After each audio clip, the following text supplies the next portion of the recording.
নারায়ণগঞ্জের সোনারগাঁয়ে পহেলা বৈশাখের দিনেও সরকারি নিষেধাজ্ঞা অমান্য করে বৈদ্যের বাজার নেকবর আলী পাইলট উচ্চ বিদ্যালয়ে চলছে পাঠদান। সোমবার বাংলা নববর্ষ উপলক্ষে সারা দেশে শিক্ষা প্রতিষ্ঠান সহ সরকারের বিভিন্ন দাপ্তরিক কার্যক্রম বন্ধ ঘোষণা করলেও সকাল থেকে এই স্কুলে ষষ্ঠ থেকে দশম শ্রেণী পর্যন্ত শিক্ষার্থীদের পাঠদান করতে দেখা গেছে।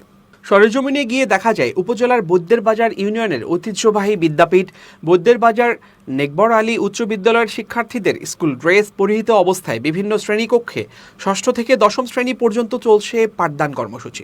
উপজেলা স্বেচ্ছাসেবক লীগের সাবেক সহসভাপতি অত্র বিদ্যালয়ের প্রধান শিক্ষক কামাল হোসেনের হাতে ব্যাত নিয়ে বিদ্যালয়ের বিভিন্ন শ্রেণীকক্ষে ঘুরে বেড়াচ্ছেন। নবম শ্রেণীর শিক্ষার্থী মিজানুর রহমান জানান, রোববার শিক্ষকরা ক্লাস করানো হবে জানিয়ে আমাদের বই খাতা নিয়ে স্কুলে আসতে বলেছে, তাই আজকে আসছি।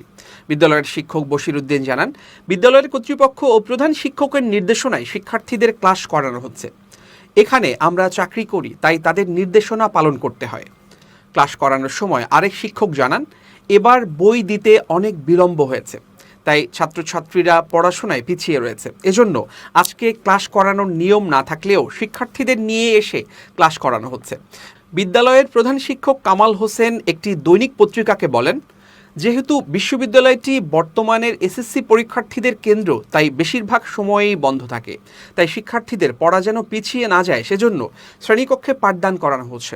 এতে তো অপরাধের কিছু নেই। উপজেলা মাধ্যমিক শিক্ষা অফিসার দিলাওয়ার হোসেন বলেন, এ বিষয়ে আমার জানা নেই, আপনাদের মাধ্যমেই জানতে পারলাম। এমন একটা দিনে ক্লাস করানো ঠিক হয়নি, বিষয়টি খতিয়ে দেখা হবে।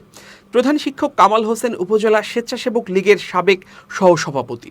তিনি স্বৈরাচারী শেখ হাসিনার ক্ষমতাকালীন সময়ে স্কুলে জাল সনদ, বিভিন্ন লাইব্রেরির সঙ্গে বই বাণিজ্য সহ স্কুলে যোগদানের পর থেকে সিন্ডিকেট করে দুর্নীতির রাজত্ব কায়েম করা, কথায় কথায় শিক্ষার্থীদের অভিভাবক, স্কুলের শিক্ষক, কর্মকর্তা কর্মচারী, দপ্তরি আয়াসহ প্রায় সবার সঙ্গেই দুর্ব্যবহার করার অভিযোগ রয়েছে।